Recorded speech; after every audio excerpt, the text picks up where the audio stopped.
अब शिवाजी की मृत्यु होगी, उसके बाद क्या हुआ उसको थोड़ा सा समझते हैं। तो नेक्स्ट हेडिंग लिखेंगे शिवाजी के उत्तराधिकारी। शिवाजी के उत्तराधिकारी। इसमें मैंने आपको बताया कि शिवाजी के बाद सबसे पहले संभाजी, हमने कहा था संभाजी जो है ये शासक बने, और संभाजी के बाद राजा राम शासक बने। राजा राम की जब मृत्यु हो जाती है तो फिर इनका पुत्र होता है शिवाजी सेकंड। शिवाजी सेकंड इसको शासक बनाया गया, और ताराबाई इसकी संरक्षिका बनी। ताराबाई संरक्षिका बनी। संरक्षिका बनी। ताराबाई जब संरक्षिका बनती है तो फिर एक संभाजी का पुत्र होता है, उसका नाम होता है साहू। साहू और राजा राम का पुत्र था शिवाजी सेकंड। ठीक है, इन बातों को थोड़ा सा ध्यान देना कि संभाजी का पुत्र था साहू और राजा राम का पुत्र था शिवाजी सेकंड। साहू यहाँ पर संभाजी की हत्या औरंगजेब ने कर दी थी और साहू को बंदी बना दिया था। उसके बाद संभाजी की जब हत्या कर दी तो राजा राम शासक बन गया, और राजा राम की फिर मृत्यु हो जाती है तो उसका एक नाबालिग छोटा बेटा होता है शिवाजी सेकंड, वह शासक बन जाता है, और उसकी पत्नी राजा राम की पत्नी ताराबाई यहाँ पर इसकी संरक्षिका बनती है। अब संभाजी का पुत्र जब साहू की कैद से मुक्त हो जाता है, संभाजी का पुत्र साहू जब औरंगजेब की कैद से मुक्त हो जाता है सन 1707 में औरंगजेब की मृत्यु के बाद, तो फिर वह वापस लौट के आता है और इधर एक युद्ध होता है, इसे कहते हैं खेड़ा का युद्ध। खेड़ा का युद्ध सन 1707 के समय पर होता है। 1707 में जब औरंगजेब की कैद से ये छूट करके आता है तो साहू और ताराबाई के बीच ये युद्ध होता है। किसके बीच होता है? साहू और ताराबाई के बीच। ताराबाई के बीच। और इस युद्ध में साहू की जीत हुई। साहू की जीत हुई और यहां पर साहू फिर पेशवा बन जाता है। अब संभाजी की हमने यहां पर बात की तो संभाजी 1680 से लेकर के 1689 से लेकर के 1689 तक मराठा साम्राज्य के शासक रहे, और 1689 से लेकर के सन 1700 तक 1689 से लेकर के सन 1700 तक ये राजा राम शासक रहा। अब हमने कहा हुआ क्या था, देखो शिवाजी की जब मृत्यु हुई तो संभाजी बन गया शासक, लेकिन औरंगजेब ने क्या किया? संभाजी की हत्या कर दी। संभाजी की हत्या कर दी और संभाजी का एक पुत्र था साहू, उसको कैद कर लिया। ठीक है, उसको अपने यहाँ बंदी बना लिया।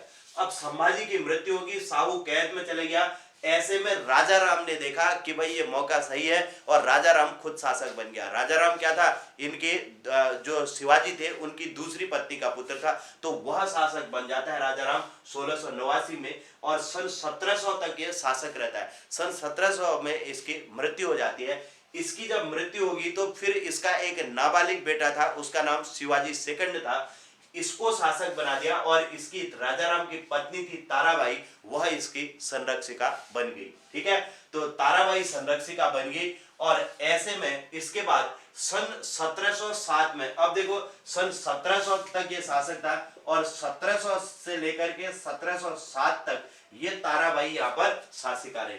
लेकिन होता क्या है, 1707 में औरंगजेब की मृत्यु होगी। औरंगजेब की जब मृत्यु होगी तो मुगल काल का जो है उसके बाद पतन शुरू हो जाता है। औरंगजेब की मृत्यु के बाद, उसकी मृत्यु के बाद यहाँ साहू ने मौके का फायदा उठाया और सन 1707 में ये यहाँ से मुक्त हो गया।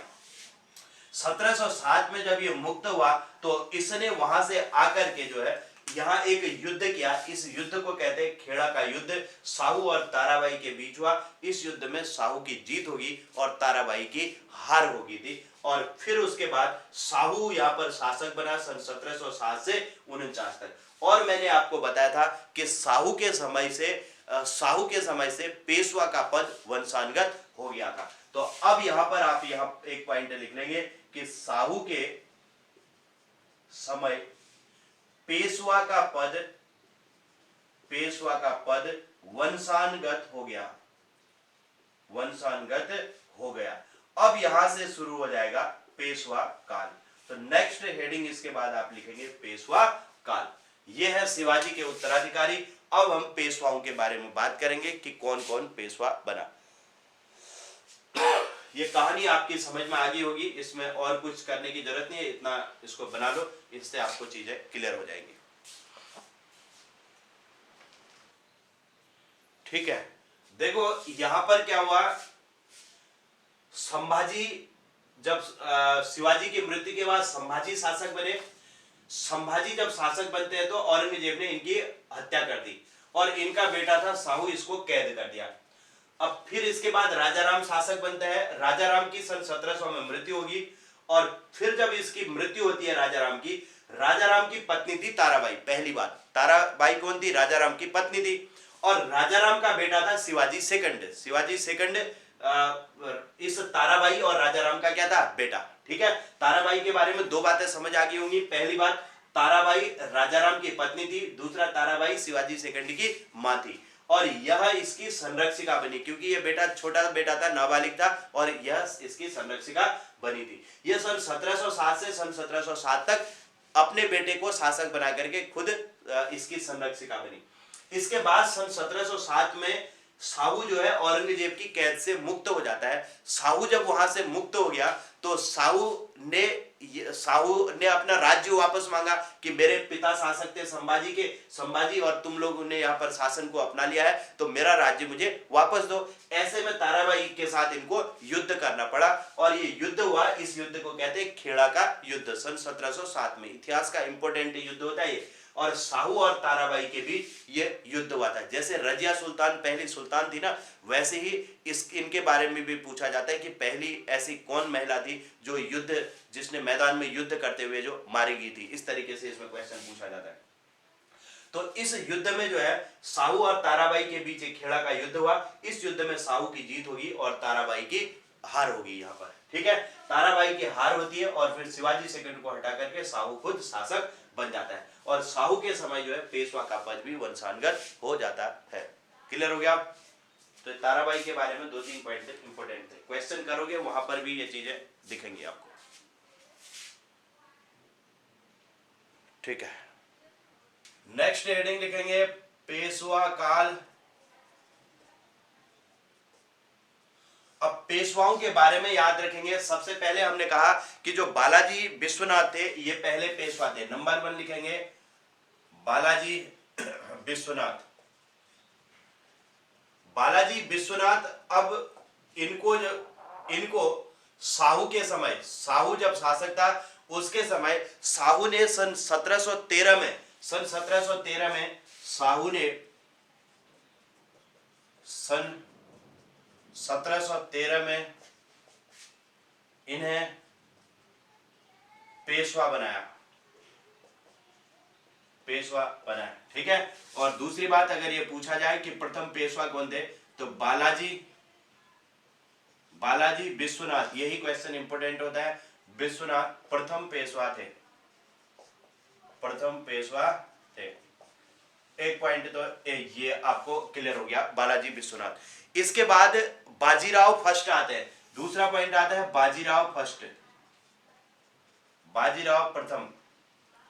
ठीक है, और ये जो बाजीराव प्रथम थे ये मस्तानी नामक महिला के साथ इनका प्रेम प्रसंग था, उसके लिए ये जाने जाते थे, तभी ये उस समय पर बहुत फेमस थे। ठीक है, तो इनके बारे में कहा जाता है कि ये मस्तानी नामक महिला के साथ प्रेम प्रसंग होने के कारण ये प्रसिद्ध थे। ठीक है, और ये कब पेशवा बने थे तो इनका समय लिख लेना, ये 1713 और ये 1720। तो इनके बारे में ये पॉइंट इंपोर्टेंट आता है कि मस्तानी नामक महिला से प्रेम प्रसंग होने के कारण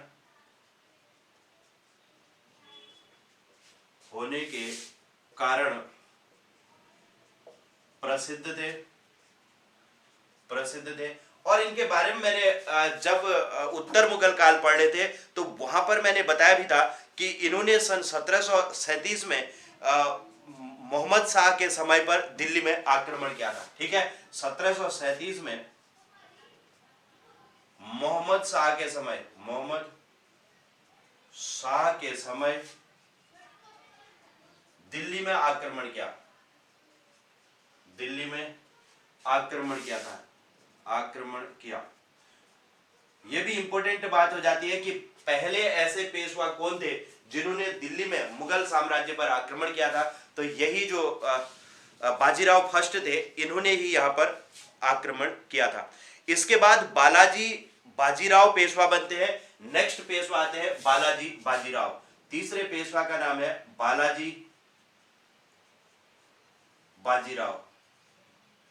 बालाजी बाजीराव पेशवा बनते हैं सन 1740 में। 1740 में ये पेशवा बने। ये 1713, 1720 और 1740।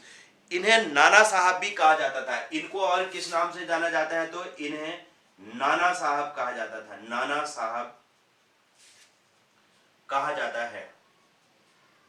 ये क्वेश्चन भी कई बार पूछा जाता है कि किस पेशवा को नाना साहब कहते हैं, तो बालाजी बाजीराव को नाना साहब कहते हैं। और पहले पेशवा कौन थे, बालाजी विश्वनाथ थे। और मस्तानी नामक महिला से प्रेम प्रसंग के कारण कौन प्रसिद्ध थे, तो बाजीराव फर्स्ट थे। इन्हें नाना साहब कहा जाता है। इनके समय जो है 1761 में अहमद शाह अब्दाली ने मराठों पर आक्रमण कर दिया था। अब यहां पर देखो, एक युद्ध होता है, इतिहास का फेमस युद्ध, जिसे पानीपत का तीसरा युद्ध कहते हैं। अब होता है पानीपत का तीसरा युद्ध। पानीपत का तीसरा युद्ध ये किसके बीच हुआ, तो अहमद शाह अब्दाली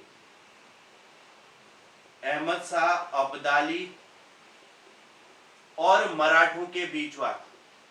अहमद शाह अब्दाली और मराठों के बीच युद्ध हुआ। और इस युद्ध में मराठों की बुरी हार होगी। मराठों की बुरी हार हुई। और इस हार से दुखी होकर के जो नाना साहब थे, इनकी इसके बाद कुछ समय बाद मृत्यु हो गई थी। ठीक है, तो इस हार को ये सहन नहीं कर पाए और इनकी मृत्यु हो जाती है सन 1761 तक। 61 में इनकी मृत्यु होगी। 40 में ये यहाँ पर ये शासक बने। और पानीपत का जो तीसरा युद्ध था ये सन 1761 में ही हुआ था। और इसके बाद इनकी मृत्यु हो जाती है। क्या कहा हमने, पानीपत का तीसरा युद्ध अहमद शाह अब्दाली और मराठों के बीच हुआ। इस युद्ध में मराठों की बुरी हार होगी, जिसके बाद इस हार को नाना साहब सहन नहीं कर सके और उनकी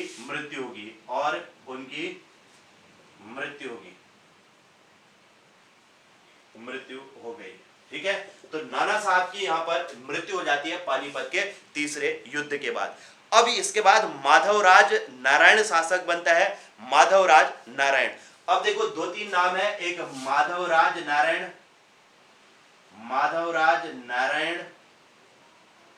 फिर नारायण राव पेशवा बना। और इसमें नारायण राव के बारे में एक पॉइंट इंपॉर्टेंट हो जाता है, इसकी हत्या इसके चाचा रघुनाथ राव ने कर दी थी। अब सन 1761 में ये माधवराज नारायण बना, 1761 में। और 1761 से लेकर के 1772 में फिर ये नारायण राव बना। 1772 में ये बना। लेकिन इसकी हत्या देखो, इसके बारे में एक पॉइंट आता है कि इसकी हत्या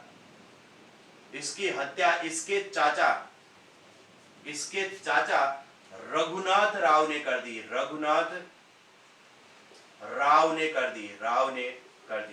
ये भी एक इंपॉर्टेंट फैक्ट है कि किस पेशवा की हत्या उसके चाचा ने कर दी थी, माधवराज नारायण राव। और फिर बना रघुनाथ राव। इसके अपने भतीजे की हत्या करके जो है रघुनाथ राव खुद यहाँ पर पेशवा बन जाता है। रघुनाथ राव सन 1773 में इसकी तुरंत उसके बाद हत्या कर देता है। 1773 में पेशवा बना। लेकिन इसके बाद हमने आपसे कहा था कि रघुनाथ राव के बाद माधवराज नारायण सेकंड बनता है। माधवराज नारायण। अब आता है माधवराज नारायण सेकंड, ये पेशवा बना। और फिर लास्ट जो पेशवा था, इनका नाम हमने कहा था बाजीराव सेकंड। अब यहां पर अंतिम जो पेशवा होते हैं वो होते हैं बाजीराव सेकंड। इनके बारे में हमने कहा ये अंतिम पेशवा थे। अंतिम पेशवा थे और इनके समय अंग्रेजों ने आंग्ल मराठा युद्ध होते हैं और अंग्रेजों ने इन मराठों को, मराठा साम्राज्य को अपने राज्य में मिला लिया था। तो यहाँ पर आंग्ल मराठा युद्ध होते हैं और इसमें इनकी हार हो जाती है और फिर पेशवा का पद यहाँ पर समाप्त हो जाता है और मराठा साम्राज्य को अंग्रेजी साम्राज्य में मिला दिया जाता है। ठीक है, तो ये बाजीराव सेकंड अंतिम पेशवा थे और इसके बाद अंग्रेजों ने मराठा साम्राज्य को ब्रिटिश साम्राज्य में मिला लिया। ब्रिटिश साम्राज्य में मिला लिया। ठीक है, यहां पर ये 3 युद्ध होते हैं, इन युद्धों को आंग्ल मराठा युद्ध कहते हैं और तीसरे आंग्ल मराठा युद्ध के बाद अंग्रेजों ने मराठा साम्राज्य को ब्रिटिश साम्राज्य में मिला लिया था। ठीक है, तो उम्मीद है ये आपने लिखा होगा और थोड़ा इसमें चीजें समझ आई होंगी, लेकिन ये थोड़ा पढ़ना पड़ेगा तभी चीजें क्लियर होंगी। अब मैं इधर पर एक पॉइंट लिख रहा हूं, उस पर आप ये आंग्ल मराठा युद्ध लिख देता हूं, कौन कौन से थे।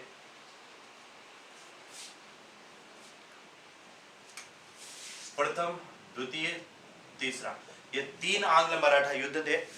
पहला जो था 1775 से 82 के समय पर हुआ। प्रथम आंग्ल मराठा युद्ध 1775 से 82 के मध्य हुआ। ठीक है, पहला तो इस समय पर हुआ था 1775 से 82 और इसमें 1776 में पुरंदर की संधि भी हुई। पुरंदर की संधि भी हुई थी इनके बीच। ठीक है, और ये वॉरेन हेस्टिंग के बीच हुई थी। इस समय पर पूछा जाता है वॉरेन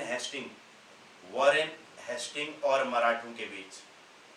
इसमें ब्रिटिश शासक उस समय पर कौन था, तो ब्रिटिश भारत का गवर्नर जनरल कौन था, तो वॉरेन हेस्टिंग था। एक तो इसको याद रखेंगे। दूसरा आंग्ल मराठा युद्ध। इनमें मुख्य रूप से क्वेश्चन ये पूछा जाता है कि इस समय पर ब्रिटिश गवर्नर जनरल कौन था। ये दूसरा जो आंग्ल मराठा युद्ध था ये 1803 से 1805 के बीच हुआ था। इस बात को ध्यान रखेंगे। और इसमें 1803 में देवराय की संधि हुई थी। 1803 में देवराय की संधि हुई। देवराय की संधि। ठीक है, अब यहां पर तो वॉरेन हेस्टिंग था, यहां पर लॉर्ड वेलेजली था। इसमें कौन था, लॉर्ड वेलेजली। ध्यान रखेंगे, लॉर्ड वेलेजली था इस समय पर। अब बात आती है कि तीसरा आंग्ल मराठा युद्ध। तीसरा आंग्ल मराठा युद्ध, इस युद्ध का भी ध्यान रखना है। ये कब हुआ, तो 1816 से 18 के बीच हुआ। 1816 से 18 के बीच हुआ। और इस युद्ध के बाद ये वॉरेन हेस्टिंग के समय ये तीसरा हुआ था। लॉर्ड हेस्टिंग, इस समय कौन था, लॉर्ड हेस्टिंग बंगाल का गवर्नर जनरल था। और इस युद्ध के बाद ब्रिटिश साम्राज्य में मराठा साम्राज्य को मिला लिया गया।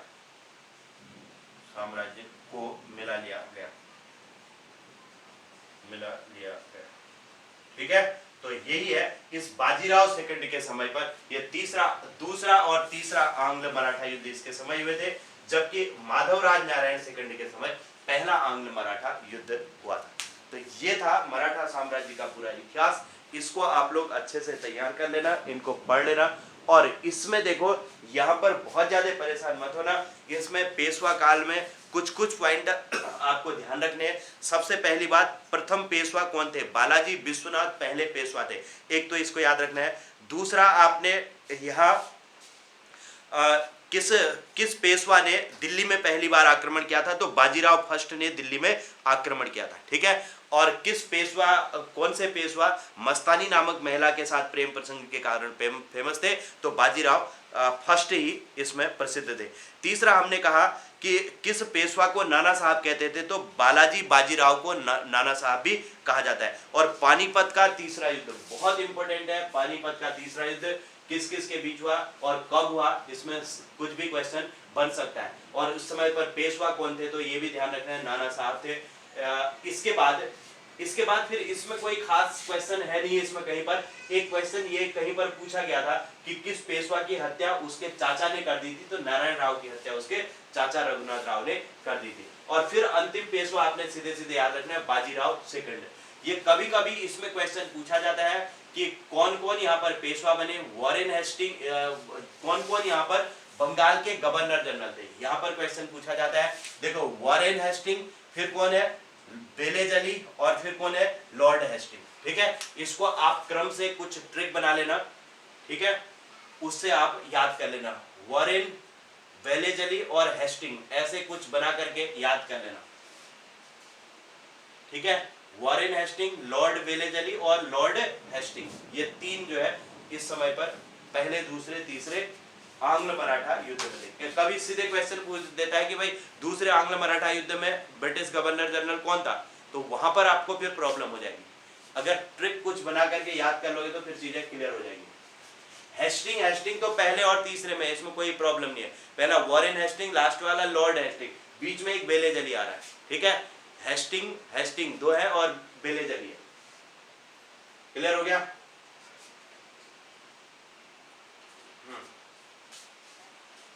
चलिए, तो इसके साथ ही हमारा ये मराठा साम्राज्य यहाँ पर कंप्लीट होता है।